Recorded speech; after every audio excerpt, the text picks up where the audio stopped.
burung merpati si burung dara, hinggap di rumahnya Pak Samsul Bahri. Terima kasih kepada pembawa acara. Izinkan saya tausiah sambil berdiri. Tadi dari Bu Muslimah, kemudian Pak Jul, kemudian Pak Kemenak, semuanya pantun. Ini mancing pantun saya untuk keluar. Sholat asar di Masjid Baitur Rahim. Bu, pantun nih Bu. Sholat asar di Masjid Baitur Rahim. Masjid Baitur Rahim letaknya di Pal 3 dengan mengucap Bismillahirrahmanirrahim. Izinkan saya bermula kata Bismillahirrahmanirrahim. Assalamualaikum warahmatullahi wabarakatuh.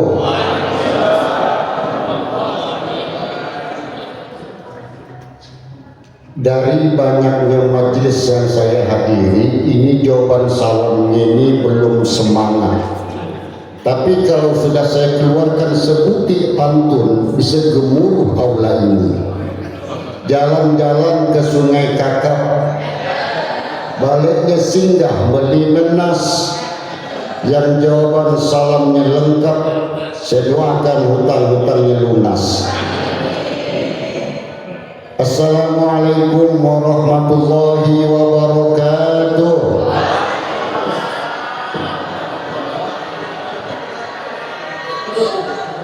Ternyata yang paling nyaring jawaban itu paling belakang. Artinya yang paling belakang. Alhamdulillahirabbil alamin. Alladzi anzala as-sakinata fi qulubil mu'minin. Asyhadu an la ilaha illallah wahdahu la syarika lah. Asyhadu anna Muhammadan abduhu wa rasuluhu la nabiyya ba'dah. Allahumma salli wa sallim wa barik ala sayyidina Muhammad wa ala alihi wa sahbihi ajma'in wa ba'd. Bapak Ibu sekalian, tadi saya mencoba menghitung apa yang disampaikan dan dihormati oleh MC. Saya tak mampu mengingatnya. Yang terhormat ini, yang terhormat ini, yang terhormat ini. Tapi akhirnya untuk menghormati semuanya, saya sampai pada satu kesimpulan. Saya menghormati semua apa yang dihormati oleh MC. Dari surat itu banyak itu. Kepala Kemenak Kota, Kepala Kemenak Bengkayang, Ipari, Penyuluh, semua. Jadi saya tidak mampu mengingatnya. Apa yang dihormati oleh MC, oleh Pak Jul dan Pak Kemenak saya hormati semuanya. Selesai cerita. Bapak Ibu hadirin sekalian, saya akan berawal dari satu ayat Al-Quran dalam surah Al-Jumu'ah ayat kedua. Dan momen maulid ini saya yakin, mohon izin saya sekarang berhadapan dengan asatiz wa asatizah, para da'i-da'iyah yang luar biasa. Izinkan saya bukan untuk menggurui tapi menggenapkan, dan mudah-mudahan ini bagian dari silaturahmi kita serta sebagai hamba Allah yang senang hadir di majelis ilmu. Dalam Al-Quran disebutkan A'udzubillahi minasyaitonirrajim. Bismillahirrahmanirrahim. Huwallazi ba'atsa fil ummiyina rasulan minhum yatslu 'alaihim ayatihi wa yuzakkihim wa yu'allimuhumul kitaba wal hikmah wa in kanu min qablu lafi dhalalin mubin. Shadaqallahul azim. Surah Al-Jumu'ah ayat 3 ini, ayat 2 ini menegaskan tentang 3 tugas Rasul, 3 misi dakwah Rasul. Apakah ini berhenti pada dakwah Rasul? Tidak. Ini harus dilanjutkan oleh seorang siapapun yang membawa misi itu.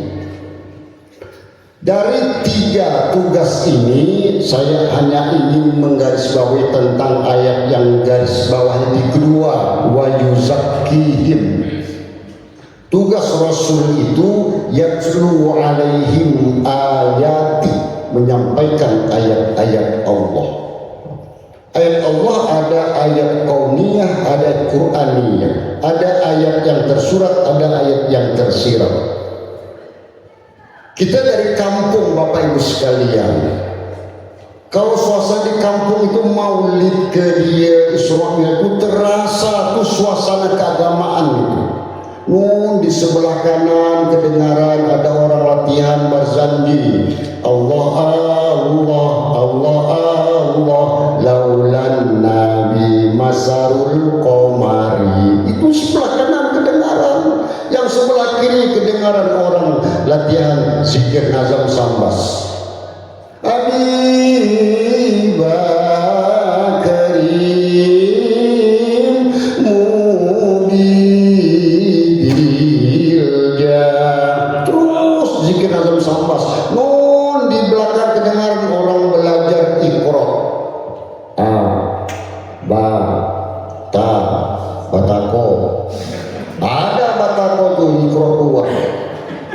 Di depan ada orang belajar sistem Baghdadiyah. Ini usia-usia saya dan setara ini kita sistem ngaji sistem Baghdadiyah. Apa sistem Baghdadiyah itu? Mim dapat jim di atas jaha bawahi dan bawah din mujahidin. Iya. Apalagi roda pandus waw di atas wan dan bawah di. Iya. Yang senang itu apa? Nun roda panur baya di atas bain bawah di. Itu sistem Baghdadiyah. Sod di atas solam bawah li hadwa bawahin. Iya, itu sistem Baghdadiyah. Makanya untuk guru-guru ngaji, saya kira ini banyak profesi guru ngaji. Kalau kita mengajarkan Iqra, tolong dikenalkan dengan huruf-huruf hijaiyah. Alif, bisa saja anak generasi ini yang Iqra itu mereka kurang kenal dengan alif, taunya A, tidak tahu dengan sin, taunya sa, tak tahu dengan nun, taunya nah. Khawatir kalau tidak diajarkan alif, bata dan seterusnya, ketika mereka jadi imam, wailil maghdubi alaihim waladhdallin amin. Bismillahirrahmanirrahim. Kenapa alamat? Karena gurunya tidak mengajarkan alif, lam, mim. Jadi alamat seharusnya alif, lam, mim. Senang kita. Nah, inilah bahwa maulid ini Isra Mi'raj dia, nuzul Quran dia. Ini bagian dari bagaimana kita mensosialisasikan, menyemarakan kegiatan-kegiatan keagamaan. Ini bagian dari yatslu alaihim, tanda. Apa itu tanda? Tanda itu alamat. Apa itu alamat? Sesuatu yang menjadi merek.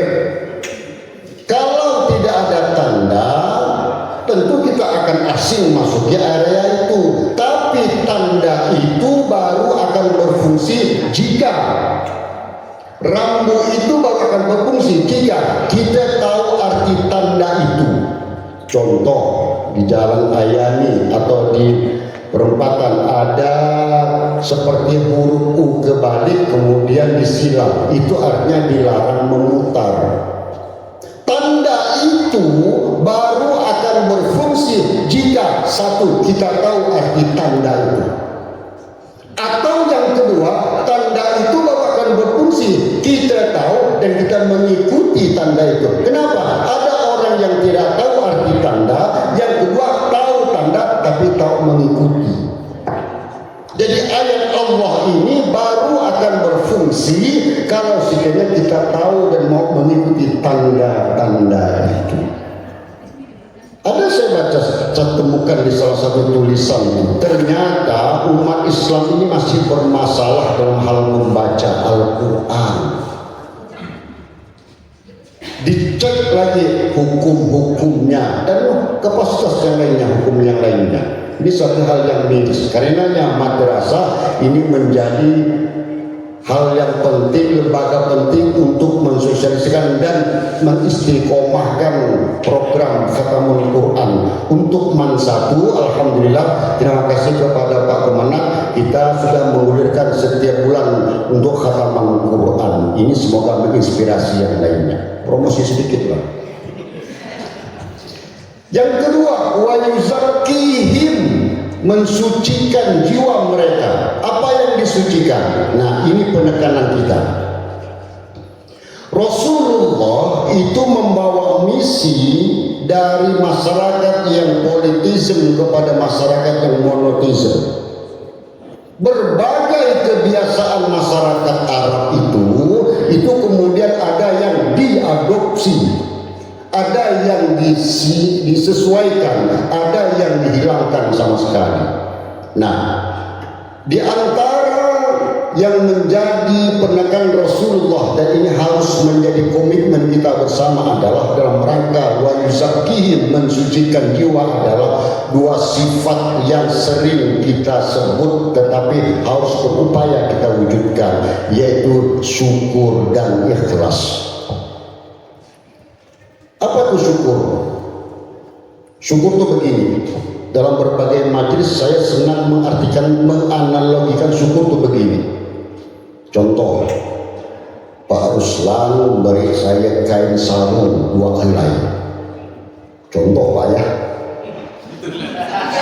Ya ini contoh. Contoh Pak Haji Ruslan beri saya kain sarung 2 helai. Cakwa Timur. Cakwa Timur Pak ya. 2 helai Pak ya. Contoh 2 helai. Kemudian kain sarung itu saya gunakan untuk sholat, saya gunakan untuk berzikir, itu syukur. Ya. Tapi besoknya lagi Pak Ruslan dari saya gamis. Tadi kain sarung Pak ya. Berapa helai Pak? 2 helai. Merek apa Pak? Tadi mau. Besoknya contoh, beliau beri saya gamis, belikan di Ahbab merek Harumani. Contoh ya. Tapi kain sarung saya gunakan untuk sholat, gamisnya saya gunakan untuk ngelap kaca. Contoh pertama itu syukur, contoh kedua itu tidak bersyukur. Jadi kalau begitu syukur itu apa? Menggunakan pemberian sebagaimana hajat dari si pemilik itu. Atau syukur begini, Pak Ruslan tadi memberi kain sarung 2 helai Pak. Kemudian Pak Azman nanya, Ustaz, kain sarung itu dapat dari mana? Oh, ini saya diberi Pak Ruslan. Itu syukur.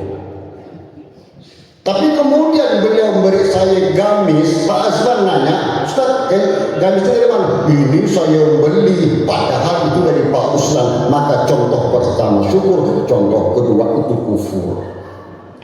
Apa itu kufur? Kufur itu menutup nikmat Allah yang sejatinya adalah gamis pemberian Pak Ruslan. Cuma saya sampaikan, ini saya beli. Pertama syukur, kedua kufur. Dan efek dari orang yang syukur adalah la azidannakum, Allah tambah. Tidak ada rumusnya orang rajin sedekah miskin. Tidak ada rumusnya orang rajin sedekah jatuh miskin. Yang ada balyasda, bertambah. Apa doa yang kita sering baca dalam doa selamat? Wa barakatan fir rizki. Apa itu berkah? Berkah itu sedikit cukup. Berkah itu sedikit bisa berbagi. Berkah itu sedikit tenang menikmati. Bu, halo. Oh, kayaknya memang di mana-mana. Kalau dipanggil ibu dia panggil halo. Ya, gitu ya. Ibu mau gaji suami 5 juta berkah atau 50 juta berkah?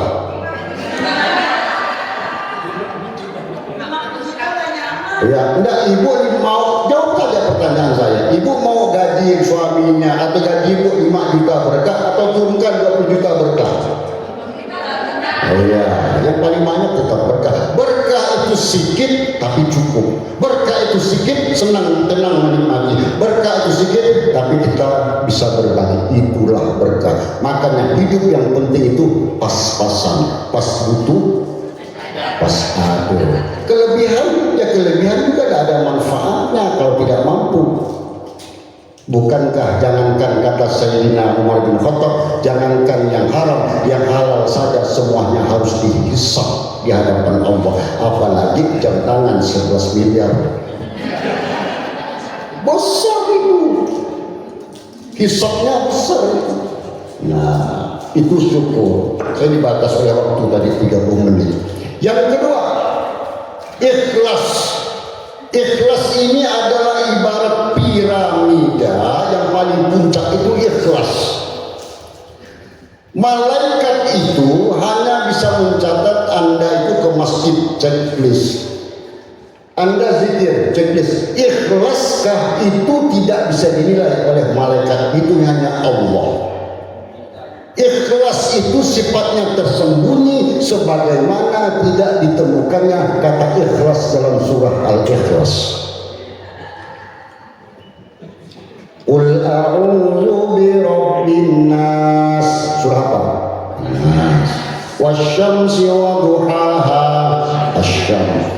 Wal-laili idza yaghsha. Al-lail. Tapi ada satu surah dalam Al-Qur'an selain Al-Fatihah yang kata nama surah itu tidak ditemukan dalam rentetan ayat itu, dan itulah Al-Ikhlas. Apa dahsyatnya ikhlas? Begini, satu hari di kampung itu ada seorang ustadz yang rajin sedekah. Rajin sedekah ustadznya. Ada salah satu jamaah yang ingin juga bersedekah kepada ustadz ini.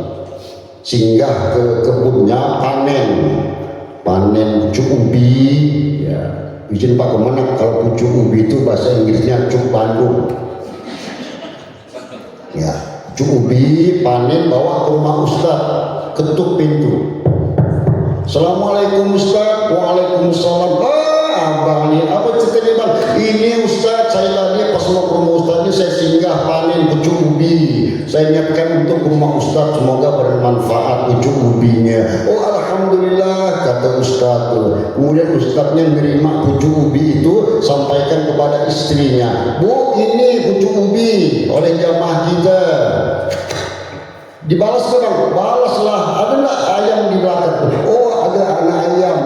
Diikat bawa ke sini. Alhamdulillah, kata ustaz, ini pemberian jamaah tadi ini, pemberian abang ini beri cubi, kami balas dengan seekor ayam. Mudah-mudahan terserah mau disembelih ke mau dipelihara, terserah ustaz lah, terserah abang lah. Baliklah jamaah ini mengantarkan cubi, dibalas dengan seekor ayam. Balik ke rumah. Begitu balik ke rumah, tersiar berita itu luar biasa. Ustaz luar biasa, si fulan itu memberi ucubi, balasannya ayam. Ternyata ada salah satu jamaah yang bersedekah itu hitung-hitungan. Maka dalam bersedekah jangan pernah berhitung-hitungan dengan Allah, maka Allah akan berikan balasan yang min haitsu la yahtasib. Sampai kepada salah satu jamaah yang kalau bersedekah hitung-hitungan, si fulan sedekah pucuk ubi dibalas ayam. Kalau aku sedekah ayam, kambing ini. Nah, datang dia ke rumah ustaz. Assalamualaikum ustaz. Waalaikumsalam. Ada apa Pak? Ini ustaz, saya ikhlas menyerahkan anak ayam ini. Terus ustaz mau disembelih ke, mau dipotong ke, silakanlah. Ikhlas. Alhamdulillah, makasih Bang ya. Mudah-mudahan barokah kalian. Nanti saya ngomongkan apa karena disembelih atau pelihara gitu. Kemudian ustaz, Bu, masa tidak pucuk ubi kita kemarin tuh. Oh iya ada, silakan dibalaskan. Contoh pertama itu ikhlas. Kalau kita beramal, berbuat ikhlas, itu akan ada balasan-balasan yang sebenarnya keterbatasan pemahaman kita, sehingga kita cenderung betul Allah kurang mengabulkan doa kita. Doa kita semua dikabulkan oleh Allah, hanya persepsi kita terbatas. Bisa saja Allah kabulkan karena ikhlasnya kita dalam beramal. Ini makna mengapa logo Kementerian Agama ikhlas beramal. Ya, Bu mau tepuk tangannya dulu, Bu. Ya. Jadi ikhlas inilah yang menjadi puncak dari semua. Iblis itu tidak akan mampu mengalahkan satu amal yang demikian. Hanya memang kadang kita ini kalau sudah jadi imam, kalau sudah ngaji atau apa di depan pejabat atau lagi tidak mulai dibagus-baguskan. Mentang-mentang dia hafiz, begitu dibakar ada Pak Kemenak, tanggung-tanggung yang dibaca surah Al-Baqarah. Rumusnya begini Bapak Ibu sekalian, rumusnya begini, kalau rakaatnya banyak, surahnya agak pendek. Kalau rakaatnya sedikit, surahnya agak panjang. Orang Indonesia ini suka mengkombinasikan surahnya pendek di rakaat yang pendek. Begitu dia maghrib jadi imam, waladhdallin amin, bismillahirrahmanirrahim, qul huwallahu ahad, rakaat satu. Rakaat kedua, waladhdallin amin, bismillahirrahmanirrahim, qul huwallahu ahad. Selesai maghrib. Begitu isya dia lagi maju jadi imam, waladhdallin amin, bismillahirrahmanirrahim, qul huwallahu ahad. Rakaat kedua, waladhdallin amin, qul huwallahu ahad. Maghrib isya jadi imam, qul huwallahu empat semua. Begitu subuh imam utama tak hadir, dia yang ada, maju lagi, waladhdallin amin, bismillahirrahmanirrahim, qul huwallahu ahad. Rakaat kedua, waladhdallin, heboh satu kampung. Siapa jadi imam tuh? Aku tak tahu, tapi kayak namanya Ustaz Kulhu lah. Kulhu yang dibaca. Kita ini Bapak Ibu sekalian, kalau dengan imam dah mulai agak panjang itu dah mulai lain persepsinya itu. Siratal ladzina an'amta 'alaihim ghairil maghdubi 'alaihim waladdallin. Amin. Bismillahirrahmanirrahim. Yasin. Oh, pasti dapat 83 ayat. Imam cerdas. Yasin. Allahu Akbar. Boleh Pak menang? Boleh. Karena membaca ayat hukumnya sunnah, yang rukun itu Fatihah. Cuma dalam fikih itu bukan sekedar boleh nggak boleh, tapi pantas atau tidak pantas. Dalam fikih bukan saklek boleh nggak boleh nggak. Aurat laki-laki itu dari mana? Dari pusat ke atas untuk ke bawah, itu aurat kita. Jadi kalau secara fikih melaksanakan sholat itu sah, tapi pantas tidak menghadap Allah? Tidak pantas. Jadi itu memahaminya. Demikian juga saya bilang kalau mau pendek dengan Yasin, cari satu huruf. Ghairil maghdubi 'alaihim waladdallin amin. Bismillahirrahmanirrahim. Nun. Allahu Akbar. Dan ternyata stimulus Fatihah imam itu berpengaruh terhadap jawaban makmum. Itu sudah saya buktikan. Saya mau tes di majlis ini. Tolong jawabannya jujur. Jawabannya jujur. Stimulus saya sampaikan, responnya akan sesuai dengan apa harapan saya. Tolong dijawab dengan jujur.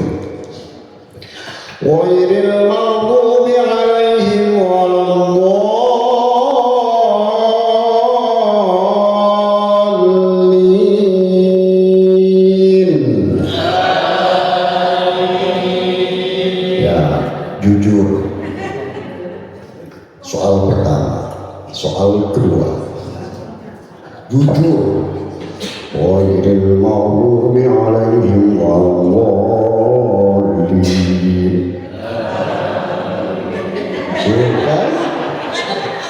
Bukan?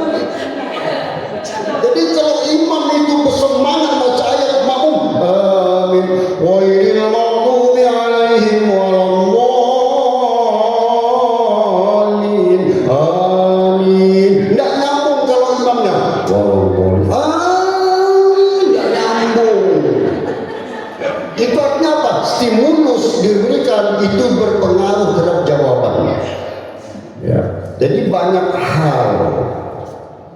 terkait dengan bagaimana kita melaksanakan satu amal dengan keikhlasan. Kalau sudah ikhlas, insya Allah yakinlah min haitsu la yahtasib, Allah akan berikan karunia dari arah yang tidak disangka-sangka. Baik hadirin sekalian, 30 menit hampir sudah berlalu, dan demikian juga yang dapat saya sampaikan. Karena saya diminta oleh Pak Juliansah, maka ada pantun saya untuk Pak Juliansah. Pergi ke pasar membeli belah, singgah ke toko buah membeli pepaya. Kalau ada kata-kata saya yang salah, jangan salahkan saya, salahkan Pak Juliansah yang mengundang saya. Ceramah pendek benar, jangan salahkan saya. Ceramah tak bagus, jangan salahkan saya. Saya balik melegang, nyaman, tenang saya. Dan sebagai yang terakhir, pantun ikon saya, kalau Pak pemenang pantunnya, tadi kuda yang mana ya Ibu ya? Ya, katanya janda gak? Saya cukup pantun kilat saya, pantun kilat khas saya. Hidup kesepian tanpa kekasih. Cukup sekian dan terima kasih. Wallahul muwaffiq. Wassalamualaikum warahmatullahi wabarakatuh.